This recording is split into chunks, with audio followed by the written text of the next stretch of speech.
Hi everyone, welcome to Storytime for Advent 4. I'm Mother Cameron. One of the books that we're going to read today is called Angela and the Baby Jesus. And it's by Frank McCourt, who you may recognize as writing a lot of books that are set in Ireland. And it's illustrated by Raul, and it's published by Simon & Schuster Books for Young Readers.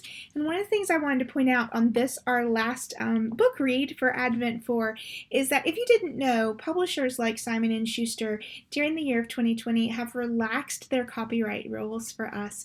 And so they have allowed people like ministers and teachers to be able to read books online.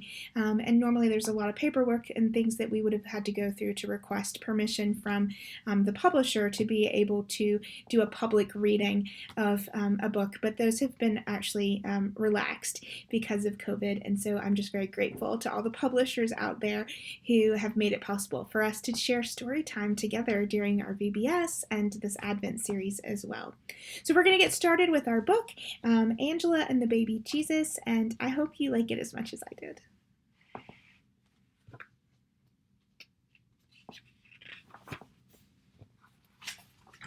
I want to make sure you can see the pictures and I can see the words. There you go. When my mother Angela was 6 years old, she felt sorry for the baby Jesus in the Christmas crib at St. Joseph's Church near Schoolhouse Lane where she lived. She thought the baby Jesus was cold and wondered why no one had put a blanket over his plump little body. He looked happy enough, smiling up at his mother, the Virgin Mary, and St. Joseph and the 3 shepherds carrying little lambs all cozy in their fur. Even if he was cold, he'd never complain because the baby Jesus would never want to make his mammy the slightest bit unhappy. Little Angela wouldn't let it go. She was often cold herself, hungry too, but never complained for fear of being told by her mother and brothers and sisters to stop the whinnying. That's what they called whining and complaining in Ireland. No, she'd have to do something about the poor little baby Jesus. And she wouldn't tell a soul in the world. A few days before Christmas, she hid in a confession booth. Do you know what a confession booth is? It's a space inside of a Catholic church where people go to share with their priest the things that they are sad that they have done and that they need forgiveness for. So, a few days before Christmas, Angela hid in a confession booth, the middle part where the priest sits, and peeked out from time to time to see if the church was empty. Old people like Ms. Reddy and Mr. King knelt in the pews, praying, snuffling, and thumping their chests, and Angela wondered why they didn't go home and have a nice cup of tea with lots and lots of sugar. When she let out a little sneeze herself, the old people looked frightened, wondering where that sneeze came from. They whispered to one another, "There must be a ghost in the church," and shuffled away as fast as they could. Little Angela waited a while till she was sure the church was empty. All she could hear now was the talk of people passing outside and the clop, clop of horses on the street. She thought about what she was going to do, but she knew from lessons in school that stealing is a bad thing, and you would be punished. You could be sent to bed without even a cup of tea. Even if you took a penny from your mother's purse, you could be punished. So what would be the punishment for stealing the baby Jesus? Her own mother would surely slap her bottom, but she didn't want to think about that. She had to take care of that poor little baby Jesus before he turned blue with the cold altogether.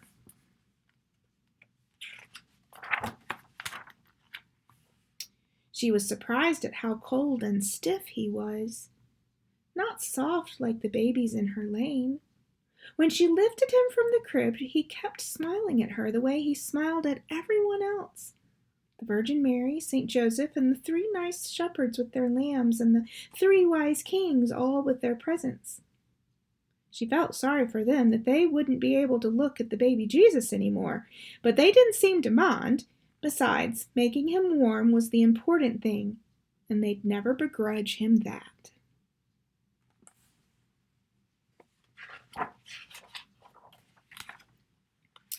She had to be careful.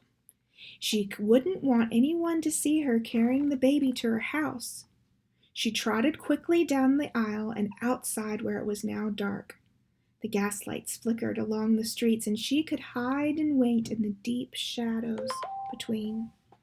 She was cold, and people passing by were not in the mood to be looking at a little girl carrying something white in the dark.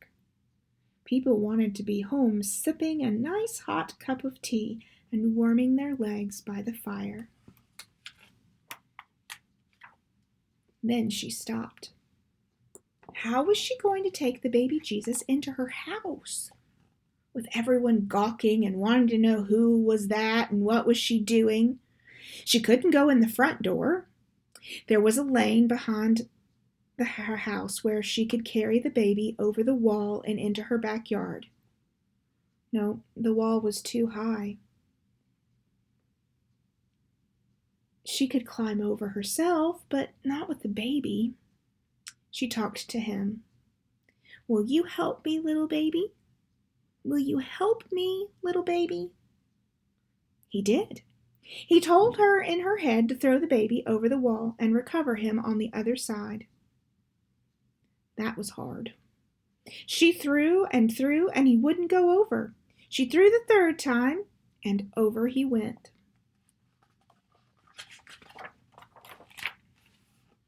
Then a terrible thing happened. When she climbed up and looked into her backyard, there was no sign of him. Now what was she going to do? Where did he go? She was only 6, but she knew how serious it was to lose the baby Jesus. If she couldn't find him, he'd be cold and calling for his mother. Ah, there he was, all white in the dark, lying in the backyard of the blind woman next door, Mrs. Blake. Now perched on the wall, she talked to him sternly. Here she was trying to help him, and there was no excuse for the way he was behaving, flying around like a bird and landing in a backyard where he wasn't supposed to be. She told him, Baby Jesus, I have a good mind to leave you there in Mrs. Blake's backyard. But she couldn't. If God ever found out, he'd never let her have a sweet or a bun for a whole week. She told the baby, when I throw you over the wall, you're not supposed to land in Mrs. Blake's backyard. You're not to be flying around like an angel. She climbed down to Mrs. Blake's backyard and picked him up. This time, in one throw, he went over the wall into her own yard. And that proved he was paying attention, even if he had the same smile. She loved the way his hands and arms still reached out the way they did in the crib. She climbed into her own backyard, told him he was a good baby Jesus for going where he was thrown, and hugged him to warm him up in that cold, dark December night. She nearly died of fright when the back door of her house creaked and out came her brother Pat going to the lavatory, the bathroom. He stopped and stared at her and the baby, but she didn't mind because he was like a baby himself and often said foolish things even she wouldn't say. Is that the baby Jesus you have there? 'Tis. He's supposed to be sleeping in his crib abroad in the church, and you have him here in the freezing cold. I'm warming him up, she said. His mother will be roaring and bawling when she sees him gone. She won't mind. She wants him to be warm too. All right, so. He went into the lavatory, and she stepped quickly along the little hall up the stairs. She stopped at the top when she heard Pat's voice. Mammy, Angela, do have the baby Jesus up the stairs. Ah, now, Pat, love, said his mother. You have a great imagination. Sit there and have your tea. She do, Mammy. She have the baby Jesus above, and he's all white and shivering. All right, Pat, we'll talk to her. His mammy will be roaring and bawling. Don't worry your poor head, Pat. Little Angela knew she wouldn't be able to keep the baby in the bed she shared with her sister Aggie all night.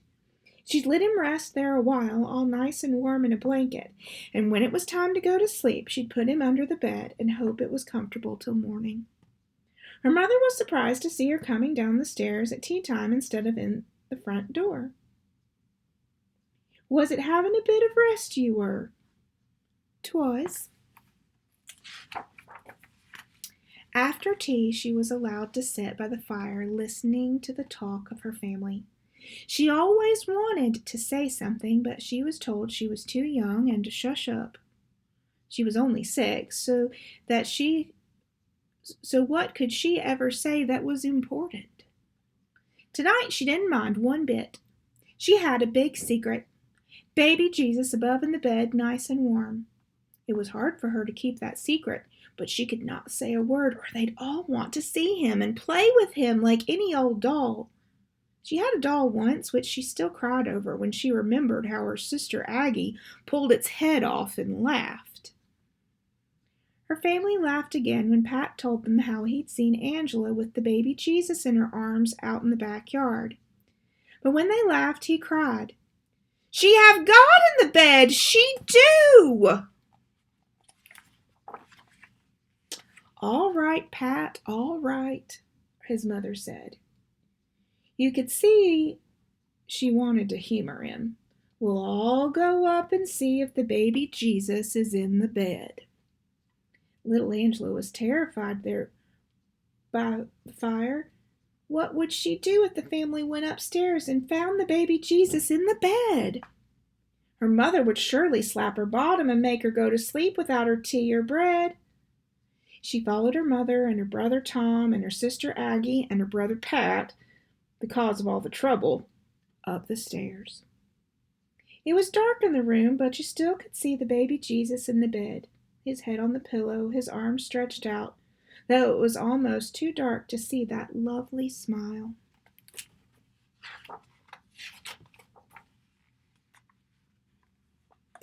"Mother of God," said little Angela's mother, "is that the baby Jesus from St. Joseph's?" When everyone said "'tis," little Angela stayed silent. Her mother turned to her. "Angela, did you put that baby in the bed? Tell the truth, 'cause if you tell a lie in the presence of the baby Jesus, it's worse than any sin in the world."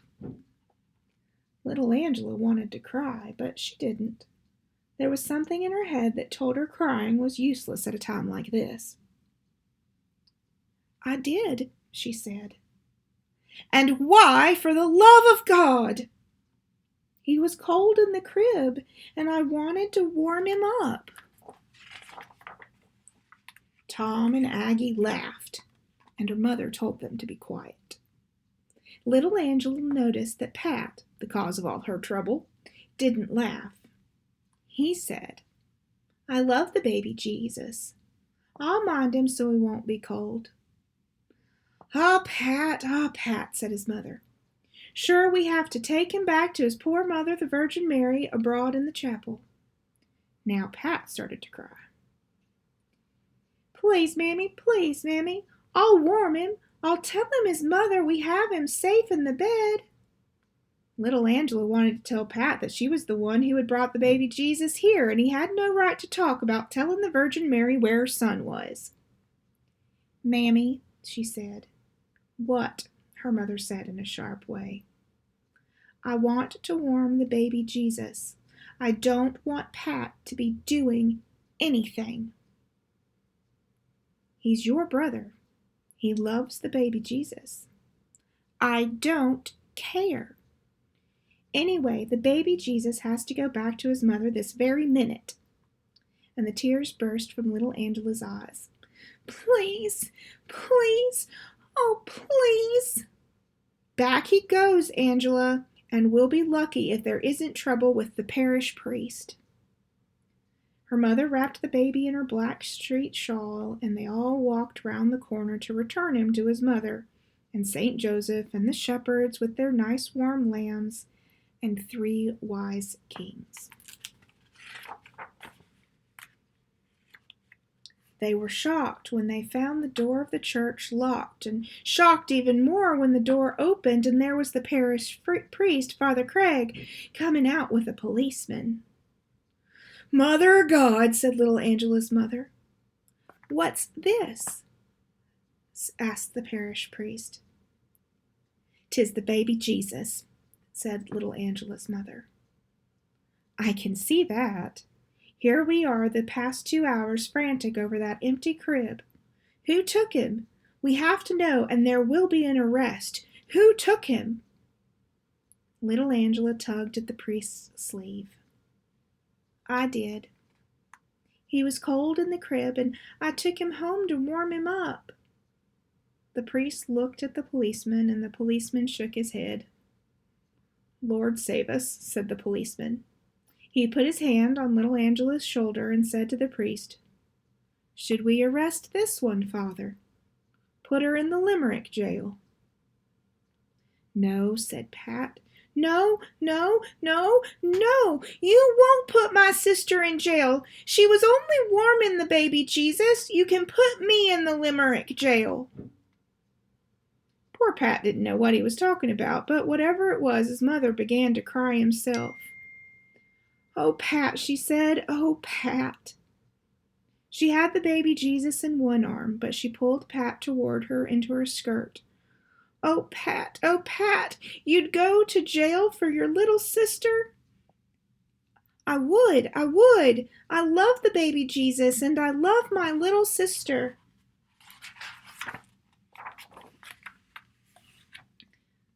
The strange thing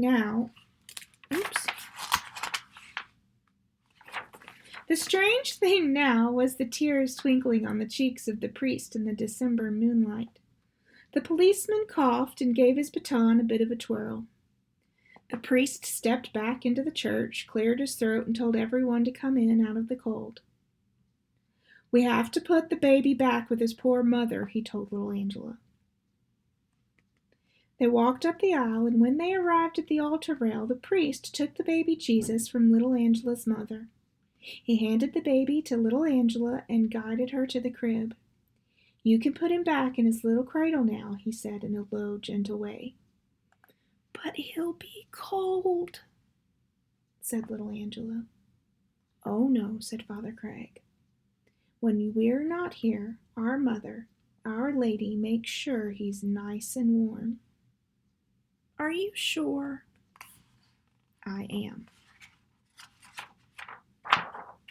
When she put the baby Jesus back in the crib, she smiled the way he always did and held his arms to the world. The end. All right, everyone, thank you for joining me for story time these last few weeks, and we'll see you again Christmas at church. Take good care. Bye-bye.